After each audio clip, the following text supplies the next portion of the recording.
అదేవిధంగా టీఆర్ఎస్ నుండి బీఆర్ఎస్ గా మారుస్తామనేటటువంటి ఒక కీలకమైన నిర్ణయం తీసుకోవడం జరిగింది అధ్యక్ష. ఆనాడు కూడా ఆ మీటింగ్ నేను అటెండ్ అవ్వలేదు అధ్యక్ష. నేను ఒప్పుకోలేదు, ఈ పేరు మార్పుకు ఒప్పుకోలేదు, నేషనల్ పాలిటిక్స్ లోకి వెళ్ళడం కూడా నేను ఒప్పుకోలేదు అధ్యక్ష.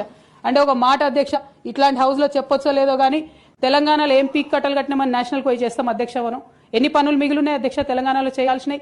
2 పెద్ద రివర్స్ లో, ఒక పక్క గోదావరి, ఇంకో పక్క కృష్ణ, 1,89,000 కోట్లు ఖర్చు పెట్టినాం అధ్యక్ష. కొత్తగా ఇచ్చిన ఆయకట్టు ఎంత అంటే 14 లక్షల ఎకరాలు అధ్యక్ష. 1,89,000 కోట్లు అంటే ఎంత అధ్యక్ష? 1,00,000 కోట్లు ఖర్చు పెడితే 20 లక్షల మంది పేద ప్రజలకు ఇంటికి 5 లక్షలు వేసుకున్నా 20 లక్షల మందికి పేద ప్రజలకు ఇల్లు ఇవ్వచ్చు అధ్యక్ష మనం. కానీ 1,89,000 ఖర్చు పెడితే అధ్యక్ష జరిగింది ఎవరికి, ఒరిగింది ఎవరికి అంటే ఒక వ్యక్తి 1989లో కంపెనీ పెట్టుకున్న ఆయన మన తెలంగాణ వచ్చిన తర్వాత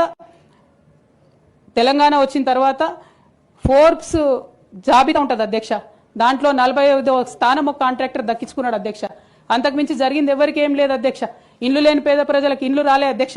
కానీ ఆ కంపెనీకి మాత్రం 1,02,666 కోట్ల విలువైన ప్రాజెక్టులు ఒకటే కంపెనీకి పోయింది అధ్యక్ష.